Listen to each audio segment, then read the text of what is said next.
pikkulinnut vähän Laurelle ja Tikkiksen tallissa, että saada tänään vähän pajoitus- ja tuumailujuttuja. Niin me tuli vähän vilkaisemaan.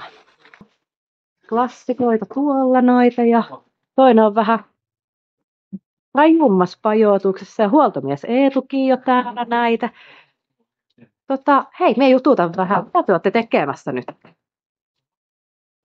Tuo, mikä Estinkaan hajotettiin Rantaralli 1 silloin 2-3 vuotta sitten, niin se on nyt grillissä ja keulaa on ehjätty ja nyt otetaan akseli pois, että on päässyt pistetetty pohjakonnikseen. Kyllä, kyllä. Joo. Perushuolto. Joosepkin menee nyt sitten puhallukseen ja pulverimaalaukseen. Tuolta sitten voi mukavasti duunailla tuo jarru. Kyllä, ei kyllä. ruosteet hyppisi silmille.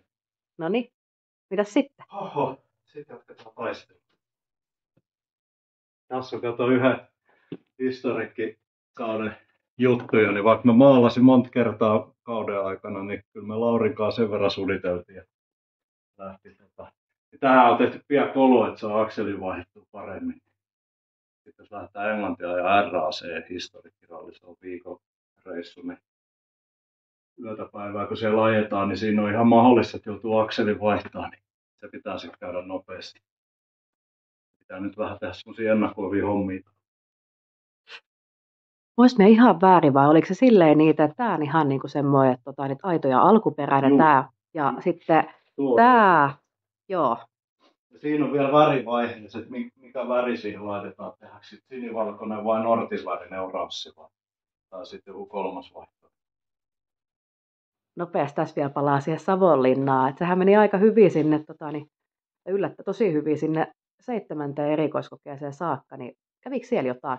Sen jälkeen huolus, kun koneroikko oli revennyt koneen kiinni Pietrovista. Stefan laittoi sitten tuolla kuormaliinalla koneen roikkumaan.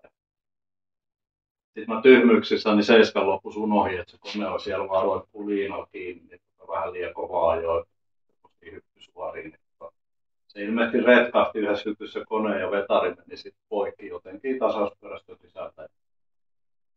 5 kilsaa ennen maaliin. Mitäs? Sitä meillä olikin jännää. Maaliin päästiin kumminkin.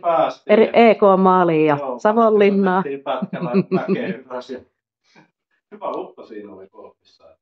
Jakso yhden puolen vetää. Oli se jännä. Kyllä, se Savonlinnan pätkäkin oli se EK jälkeen. Sekin oli ihan jännä. Ihan mielenkiintoinen, joo. Kyllä.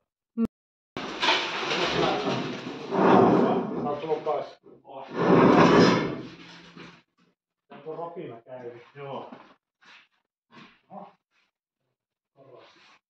Miksi siihen saa hyvin duunattua?